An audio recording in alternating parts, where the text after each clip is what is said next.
কাঁদছে, কাঁদতে কাঁদতে সে একটা শক্তি জগৎ জননী দশভুজাকে প্রণাম করে বলছে, কি বলছে? ও মা গো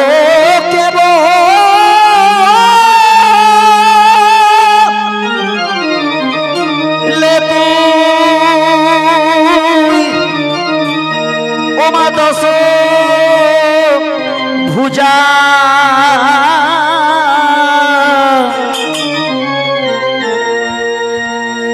ও মা জগত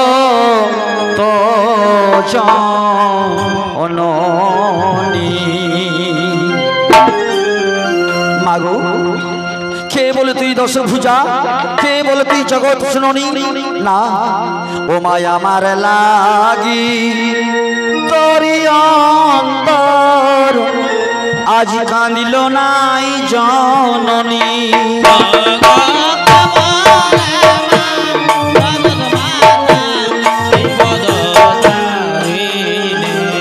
ও মায় আমার লাগি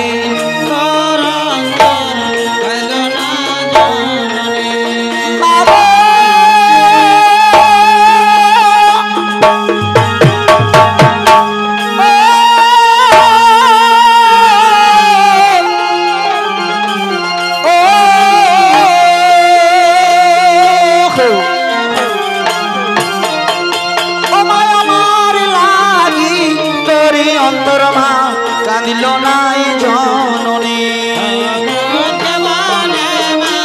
দশভুজা আমার লাগি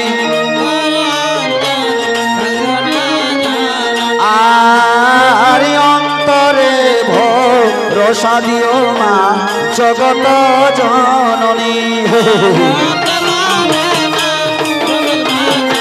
জগত ও মাই আমার লাগি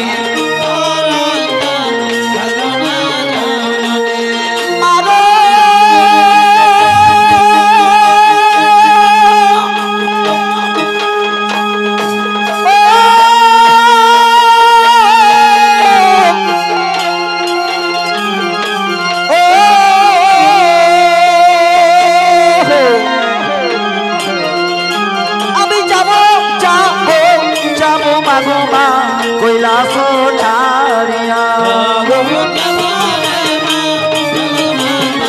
বিপদ ও মায় আমার লাগি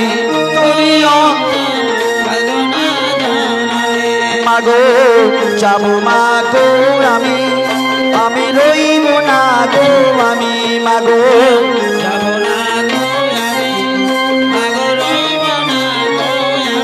ও মা যাবো মাগো আমি এথা রইব না গো আমি।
কৈলাস ছাড়িয়া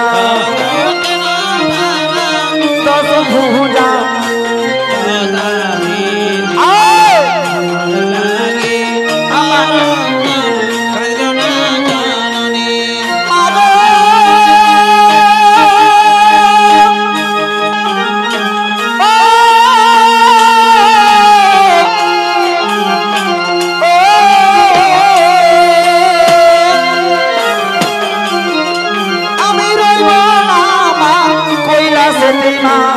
যাইব চলিয়া বিপদ তারিণী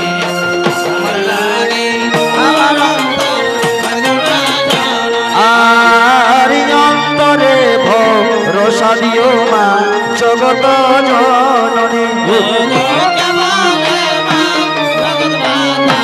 বিপদ তারিণী আমার লাগে আর বলো বলো ও গো মাতা জগত জননী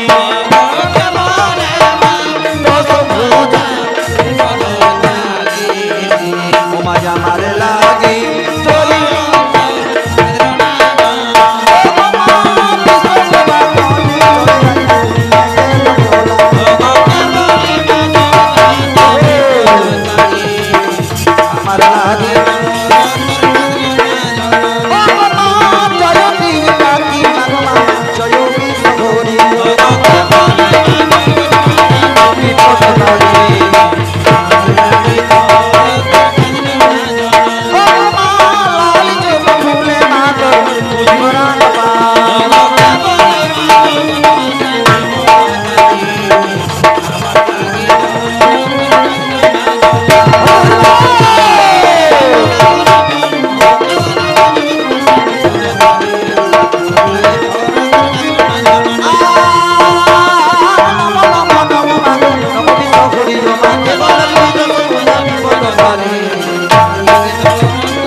ঠাকুর তখন কি করলো সেই মা বিশ্বের দেবতা বিশ্বহরিকে তার বৃষভ বাহনে বসিয়ে ষাড় গরুর পিঠে আজ বসিয়ে নিয়ে গেল জয়ন্তী নগরে।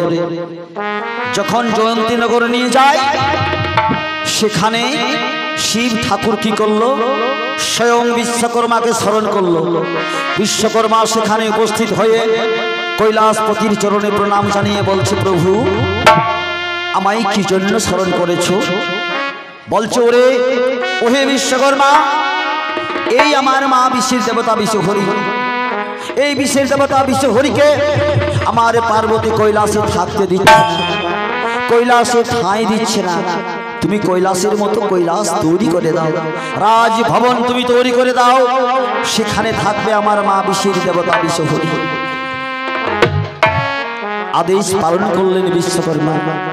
সে কৈলাসপতির আদেশ পালন করে কি করলো, সেখানে সুন্দরভাবে রাজমহল তৈরি করে দিল। কৈলাসের মতো কৈলাস রাজভবন তৈরি করে দিল।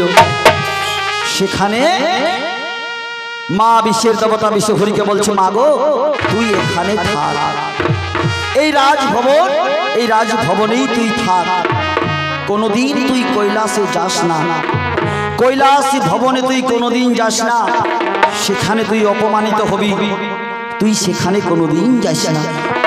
মা বিশ্বের দেবতা বিশ্বহরি বলছে, বাবা আমি তোমার কৈলাস কোনোদিন যাব না, তোমার কৈলাস আমি কোনোদিন যাব না। তবে বাবা কেমন করে এই এত বড় রাজভবনে কেমন করে আমি একা থাকবো? আমি তো একা থাকতে পারবো না। তখন শিব ঠাকুর বলছে, হে মা তা তো অবশ্যই। শিব ঠাকুর কি করলো, মা বিশ্বের দেবতা বিশ্বহরি মা মনসার বিবাহের আয়োজন করার জন্য দেবর্ষি নারদকে স্মরণ করলো, দেবর্ষি নারদকে ডাকলো। দেবর্ষি নারদ চলে গেল কৈলাসপতির কাছে, চলে গেল শিব ঠাকুরের কাছে, গিয়ে বলছে, প্রভু আমায় কি জন্য স্মরণ করেছো, কিসের জন্য আমাকে ডেকেছো? বলছে, ওহে দেবর্ষি, এই দেখো আমার মা বিশ্বের দেবতা বিশ্বহরি একে রাজভবন তৈরি করে দিয়েছে, কেমন করে থাকবে একাকিনী রাজমহলে? চাও তুমি তো স্বর্গ মর্ত পাতাল এই ত্রিভুবন তুমি হরি গুণগান গাইতে গাইতে ঘুরে বেড়াও। আমার মায়ের উপযুক্ত পাত্রের সন্ধান তুমি করে এসো। আমার মা বিশ্বের দেবতা বিশ্বহরি তার উপযুক্ত পাত্রের ব্যবস্থা করে এসে দেবর্ষি নারদ আবার সেই হরিবোল হরিবোল হরিবোল হরিবোল হরিবোল গাইতে গাইতে চলে গেল সেই মা মনসার বিশের দেবতা বিশ্ব হরির বিবাহের উপযুক্ত পাত্র খোঁজার জন্য। যখন হরি গুণগান গাইতে গাইতে উন্মাদ হয়ে চলে যাচ্ছে, সেই দিন দেবর্ষি নারদের কি হয়েছিল ভক্তজন? এই পুরাণ বলছে যে দেবর্ষি নারদের মুখ থেকে হরিবোল হরিবোল হরিবোল হরিবোল বলে বলো হরিবোল হরিবোল হরিবোল হরিবোল বলে, কিন্তু দেবর্ষি নারদ কৃষ্ণ নাম কোনোদিন বলে না। কেন বলে না? সে কি বলতে পারে না? দেবর্ষি নারদ কি কৃষ্ণ নাম বলতে পারে না বাবা? আপনারা কথা কেউ বলছেন না কেন? আপনাদের ভালো লাগছে না নাকি? তাহলে হ্যাঁ জলটা পড়ে ঠিক বলছো কাকা। তাহলে দেবর্ষি নারদ কৃষ্ণ নাম বলতে পারত কি না? পারত। কিন্তু দেবর্ষি নারদের কৃষ্ণ নাম কবে থেকে বন্ধ হয়েছে জানেন? ওই যেদিন মা মনসার পাত্র খোঁজার জন্য শিব ঠাকুর বলেছিল, যা তুই ত্রিজগৎ ঘুরে বেড়াস, ত্রিজগৎ ঘুরে তুই বেড়াস, আমার মা মনসার উপযুক্ত পাত্রের সন্ধান করে নিয়ে আসবি যা। সেদিন দেবর্ষি নারদ হরি গুণগান গাইতে গাইতে কৃষ্ণ গুণগান গাইতে গাইতে উন্মাদের মতো ঘুরে বেড়াচ্ছিল। আর সেদিন যমুনার তটে, শ্রী যমুনার তটে কৃষ্ণ ভক্ত গোকর্ণ মুনি, মুনিটার নাম ছিল গোকর্ণ মুনি। সেই গোকর্ণ মুনি মানুষের শরীরের মতো, লম্বা মুখ, লম্বা কান, দেখতে লম্বা লেজ। সেই গোকর্ণ মুনি প্রভুকে পাওয়ার জন্য, কৃষ্ণকে পাওয়ার জন্য আজ যমুনার তটে হা কৃষ্ণ বলে ধ্যান যোগে মগ্ন হয়েছিল। আর সেই পথে দেবর্ষি নারদ মা মনসার পাত্র খোঁজার জন্য যাচ্ছিল। যখন যাচ্ছে সেই গোকর্ণ মুনির লেজের মধ্যে নারদের পা গেল পড়ে। যখন পড়ে গেল সেই মুনিবরের ধ্যান ভেঙে গেল, ধ্যান নষ্ট ভেঙে গেল।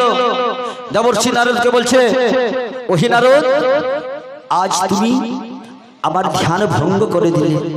আমি প্রভুকে পাওয়ার জন্য, অনাদির আদি প্রাণ গোবিন্দকে পাওয়ার জন্য চার আদেশ ছাড়া একটা বৃক্ষের পাতাও খসে পড়ে না। সেই প্রভুকে পাওয়ার জন্য আমি যমুনার তটে ধ্যান যোগে মগ্ন হয়েছিলাম, তুই আমার ধ্যান ভঙ্গ করে দিলি। যা,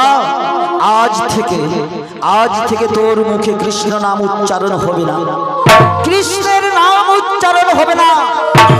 যে প্রভুকে পাওয়ার লাগি আমি যমুনার তটে ধ্যান যোগে মগ্ন হয়েছিলাম, আমার তুই ধ্যান ভঙ্গ করে দিয়েছিস। ভক্তজন, সেই দিন দেবর্ষি নারদ সেই গোকর্ণ মুনির চরণে ধরে বলেছিল, গো মুনিবর, তুমি আমার অভিশাপ ফিরিয়ে নাও, তোমার অভিশাপ তুমি আমার কাছ থেকে ফিরিয়ে নাও না। ওহি দেবর্ষি, যেমন হাত থেকে তীর ছুড়ে দিই সেই তীরকে ফেরানো যায় না, অভিশাপ দিয়েছি, অভিশাপ আমি ফিরিয়ে নিতে পারবো না। ভক্তজন, সেদিন কৃষ্ণ নাম গাইতে আজ দেবর্ষি নারদের বন্ধ হয়ে গেল। অভিসম্পাদ পেল গোকর্ণ মুনির কাছে, পার হয়ে গেল। দেবর্ষি নারদ চলে গেল, খুঁজতে খুঁজতে খুঁজতে খুঁজতে খুঁজতে খুঁজতে সেই মা মনসার উপযুক্ত পাত্র কোথায় পেল? এক মুনিবর। সেই মুনিবর কে ছিল? সেই মুনিবর ছিল জরৎকারু মহামুনি ছিল। সেই মুনিবর ধ্যান যোগে মগ্ন হয়েছিলেন। ঠিক সেই সময় আজ দেবর্ষি নারদ সেই মুনিবরকে গিয়ে বলছে, কি বলছে? ওহে সোনা,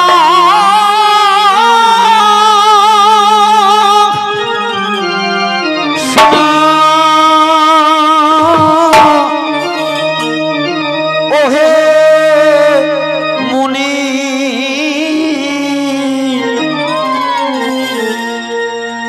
ওহো বলি গো তো মারে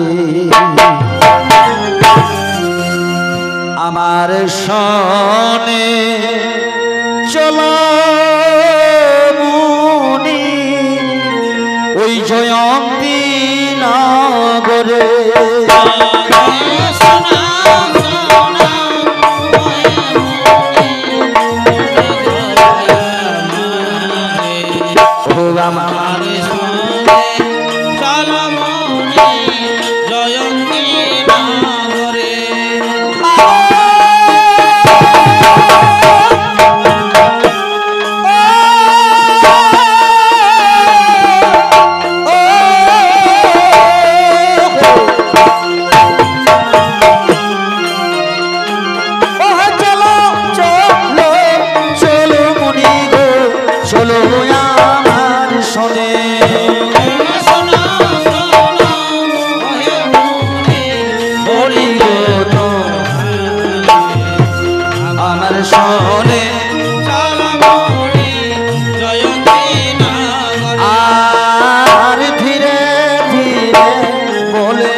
সেই মুনিবরকে বলছে কাকে জরৎকারু মহামুনিকে বলছো গো মুনিবর চলো ওই জয়ন্তী নগরে শিব ঠাকুর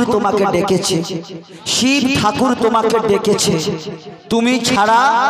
তুমি ছাড়া বিশ্বের দেবতা বিশ্ব হরিকে গ্রহণ করতে কেউ পারবে না তুমি ছাড়া বিশ্বের দেবতা বিশ্ব হরিকে গ্রহণ করার শক্তি কারণে চলো চলো প্রভু আমার সঙ্গে চলো তখন জরৎকারু মহামুনি বলছে ঠিক আছে দেবর্ষি আমি তাই যাব ভক্তজন এইখানে পুরাণ কি বলছে দেবী মঙ্গল কাব্য জরৎকারু মহামুনি আমাদের মানব সমাজের লোক মানুষ তাহলে সেই মানবের সঙ্গে সেই মানব সমাজের মানুষ কেমন করে দেবতা কন্যা শিবকন্যা বিশের দেবতা বিশ্বহরিকে কেমন করে বিবাহ করবে, একটা জানার বিষয়। কেমন করে বিবাহ করবে সেই বিশেষ দেবতা বিশ্বহরিকে। আর দেবর্ষি নারদ বলছে, ওগো প্রভু, তুমি ছাড়া বিশ্বহরিকে গ্রহণ করতে কেউ পারবে না। কেন? তার কাছে মহাবিষ, যে মহাবিষ দিয়ে শিব ঠাকুরকে সমুদ্র মন্থন যখন করেছিল, সেই সমুদ্র মন্থন থেকে গরল বিষ উঠেছিল। সেই সময় সমুদ্র মন্থনের সময় উঠেছিল কি? সুরভি কামধেনু, উঠেছিল পারিজাত ফুলের মালা, উঠেছিল লক্ষ্মী দেবী, উঠেছিল শ্বেত অস্ত্র, উঠেছিল শ্বেত হস্তি, সর্বশেষে উঠেছিল মহাগরল বিষ।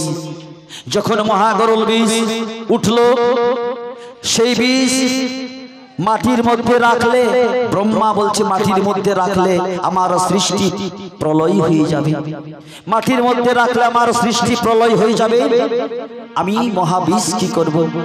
ব্রহ্মা বিষ্ণু বলছে। তখন শিবদেবাদিব কৈলাসপতি ভোলা মহেশ্বর বলছে, আমাদের সৃষ্টি আমরা প্রলয় হতে দেব না, সৃষ্টি আমাদের প্রলয় হতে দেব না। তখন শিব ঠাকুর গ্রহণ করে নিয়েছিল। সেই শিব ঠাকুর মহাগরল বিষ ভক্ষণ করে নিয়েছিল। সেই বিষের যন্ত্রণায় শিব ঠাকুর অচৈতন্য হয়ে পড়েছিল ক্ষীরোদ সমুদ্রে। ভক্তজন সেই দিন মা বিশ্বের দেবতা বিশ্বহরি ছিলেন পাতালে মহামুনি কাশ্যপের কাছে। স্মরণ করলেন মহামুনি কাশ্যপ, ছুটে গেলেন সেই ক্ষীরোদ সমুদ্রের তীরে। মা বিশ্বের দেবতা বিশ্বহরিকে মানস কন্যা রূপে জন্ম দিল ক্ষীরোদ সমুদ্রে। সেই দিন সেই মহামুনি কাশ্যপের সঙ্গে জরৎকারু আজ ব্রহ্মা বলল, ওহে জরৎকারু, ওহে মহামুনি কাশ্যপ, যাও, আজ থেকে এই বিষ শক্তি ছাড়া, তুমি এই বিষ শক্তি শোষণ করে তুমি ছাড়া কেউ গ্রহণ করতে পারবে না। সেই সমুদ্র মন্থনের সময় ব্রহ্মা বলেছিলেন জরৎকারু মহামুনি। ভক্তজন এই জন্য মা বিশ্বের দেবতা বিশ্বহরিকে বিবাহ করতে সে রাজি হয়ে গেল। হ্যাঁ যাব, আমি যাব, আমায় নিয়ে চলো। দেবর্ষি নারদ সেই জরৎকারু মহামুনিকে নিয়ে গেল কোথায়? জয়ন্তী নগরে। জয়ন্তী নগরে নিয়ে গিয়ে শিব ঠাকুর বলছে, যাও, সমস্ত দেবতাদের আমন্ত্রণ বার্তা জানিয়ে দাও। দেবর্ষি নারদ কি করলো? সবাইকে আমন্ত্রণ বার্তা জানাতে গেল। কাকে? সেখানে সেই ব্রহ্মা, বিষ্ণু, ইন্দ্র, চন্দ্র, বরুণ, কুবের, সূর্য, প্রজাপতি সবাইকে, সমস্ত দেবতাগণকে আমন্ত্রিত করলো। ধুমধাম করে মা বিশ্বের দেবতা বিশ্বহরির বিবাহের আয়োজন করলেন শিব ঠাকুর। যখন বিবাহের কাজ শেষ হয়ে গেল, সমস্ত মুনি সমাজ, সমস্ত দেবতাগণ মা বিশ্বের দেবতা বিশ্বহরিকে আশীর্বাদ করল। চাও রে মা, তুই স্বামী সুখে সুখী হয়ে থাক, স্বামীর সহবাসে তুই তোর জীবন যাপন পালন কর, স্বামীর সঙ্গে সুখের সংসার পার। আশীর্বাদ করি যেন তোমার মঙ্গল কামনা হয়। এই বলে সমস্ত দেবতাগণ গেল, সমস্ত মাঝ গেল। থাকে রাজমহলকে মা মনসা আর তার স্বামী জরৎকারু। দুই স্বামী স্ত্রী দিন যায়, মাস যায়, বছর যায়। কি হলো? ধীরে ধীরে ধীরে ধীরে ধীরে ধীরে মা মনসা জরৎকারু মহামুনির সঙ্গে সুখের সংসার পাতবার আশা নিয়ে বসল। দিন গেল, মাস গেল। কি হলো?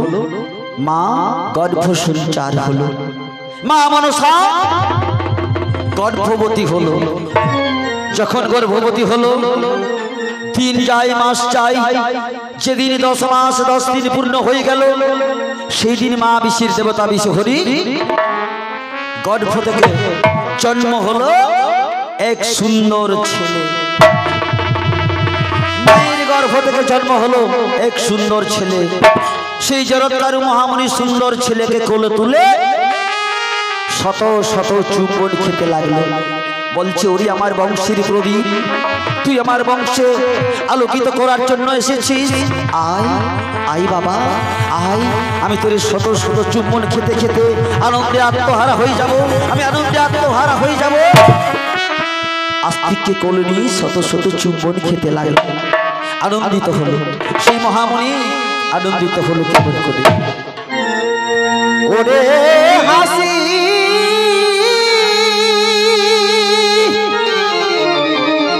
তেলা গিল মুনি,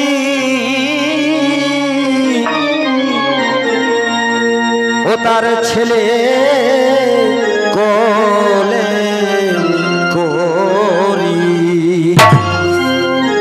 বলে দেখো দেখো ও গো আমার জয় বিষ হরি।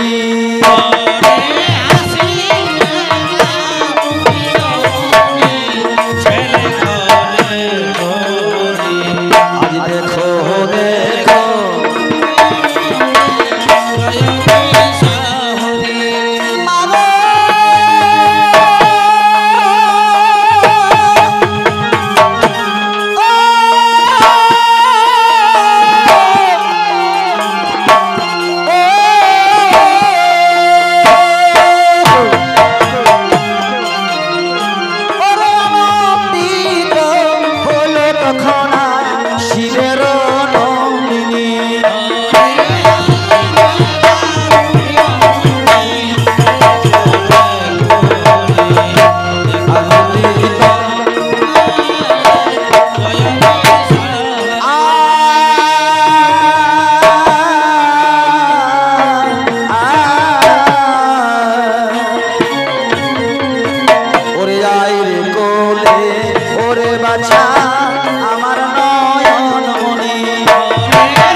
তার নয়নের মনিকে কোলে তুলে নিয়ে শত শত চুম্বন খেতে লাগলো।